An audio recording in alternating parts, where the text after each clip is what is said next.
ሰላም እንደምን አላችሁ ውድ የኦሞዳር ቲዩብ ተከታታዮቻችን እንደምን ቆያችሁ እንደምን ሰነበታችሁ። ዛሬም እንደተለመደው በሌላ በአዲስ ቪዲዮ ተመልሰናል። እንደተለመደው ለዚህ ቻናል አዲስ ከሆናችሁ ሰብስክራይብ በማድረግ ቤተሰብ ይሁኑ። ሐሳባችሁን አስተያየታችሁን በኮሜንት መስጫ ሳጥን ላይ ያስቀምጡልን። ቪዲዮን ስትጀምሩ ደግሞ ላይክ ማድረጋችሁን እንዳትረሱ። ወደ መረጃዎች አልፋለሁ።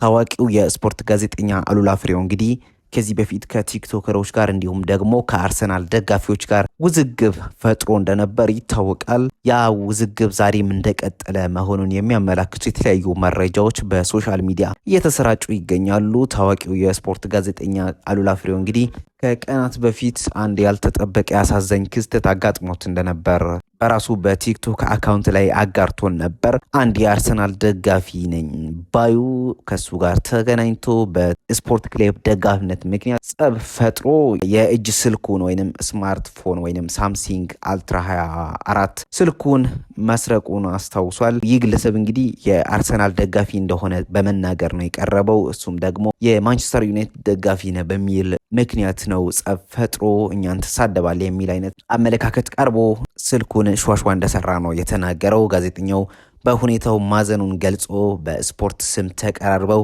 እንዲህ አይነት ነውረኛ ተግባር የሚፈጽሙ ግለሰቦች መበራከታቸውን ተችቷል። ምን አይነት ትውልድ እያፈራን ነው ስልም ጠይቆ ያንን ቪዲዮ ደግሞ በሶሻል ሚዲያ ወይንም በቲክቶክ አካውንቱ ላይ አጋርቶን ነበር። ሆኖም አሉላ ፍሬው በሰራው ቪዲዮ ላይ ግን ይሄ ግለሰብ የሰራውን ነገር ሲመለከት የአርሰናል ደጋፊዎችን እንደማይወክል በመግለጽ ነው የተናገረው። ድርጊቱ የግለሰብ እንጂ የደጋፊዎች ስነ ምግባር እንዳልሆነ አብራርቶ ነበር። ነገር ግን ከአርሰናል ደጋፊዎች ዘንድ ከሚሰነዘሩ ትችቶች ሊያድነው አልቻለም። ይህም ማለቱ እንግዲህ ከአርሰናል ደጋፊዎች ዘንድ ከሚሰነዘሩ ትችቶች ሊያድነው አልቻለም።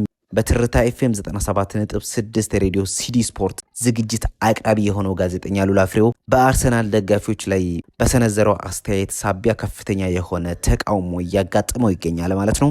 የአርሰናል ደጋፊዎች በትናንትናው ዕለት ባወጡት መግለጫ ላይ ጋዜጠኛው በስራው ላይ ሊኖረው የሚገባውን ሙያዊ ሚዛናዊነት በመጣስ ለአንድ ወገን እያደላ ሌላኛውን ደግሞ የስም ማጥፋት ዘመቻ እያካሄደ ነው ሲሉ ሰዋል ማለት ነው። ደጋፊዎቹ አክለውም እውነተኛ ጋዜጠኛ ለሁሉም ግለሰቦች ወይንም ለሁሉም ክለቦች እኩል እይታ ሊኖረው ይገባል። ሚዛናዊነት ይጎላል። አሉላ ፍሬው ጋር ስንመጣ ግን ያንን ነገር አናገኝም። ሚዛናዊነት ይጎላል፣ ለአንዱ የማዳላት ነገር አለው ስሉ ከሰዋል። ከዚህም በተጨማሪ ደግሞ ዘገባዎች የግል ስሜትን ሳይሆን በዘገባዎች የግል ስሜትን ሳይሆን ቀጥተኛ የሆነ እውነታዊ መሰረት ያለው ነገር ሊያቀርብ ይገባል እንጂ ስሜቱን መግለጽ የለበትም።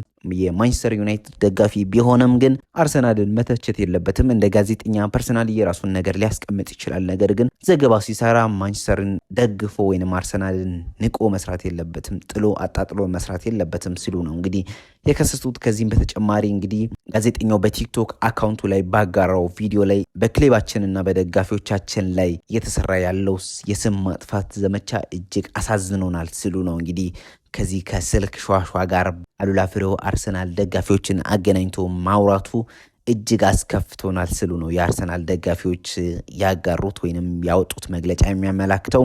የአርሰናል ደጋፊዎች የሲዲ ስፖርት አዘጋጆችና ጋዜጠኞች እንዲሁም ደግሞ አሉላ ፍሬው በአስቸኳይ ይፋዊ የይቅርታ ቪዲዮ እንዲሰራ እንፈልጋለን ሲሉ ነው ያስጠነቀቁት።